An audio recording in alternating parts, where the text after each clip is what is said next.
In this video, we will learn how to use auto format in Excel sheet. So let's start. This is my Excel sheet. I have here simple data state-wise revenue and expense. So to add the auto format tool, go to the file and click on the more and click on the option. Here click on the customize ribbon and select here commands not in the ribbon. Then search here the auto command, auto formats. So I select here the auto format and add in the PND tag tab. So here I created already PND tag tab, and in C group I added this. I just click on that, auto format is added. Just click on OK. Now here you see the PND tab, the auto format is added.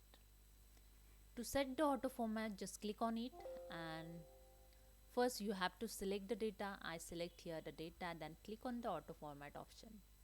Now you can select here those you want format. So drag below. Here you found the number of format, different format. You can just click on it and set your data as per this format. So I just select this and click on OK. That's it. The data format you will change. If you want to change again, select again, click on the auto format and select the different one. I select this one and click on OK. So that's it. So hope you understand. If you like this video, please subscribe my channel. Thank you so much.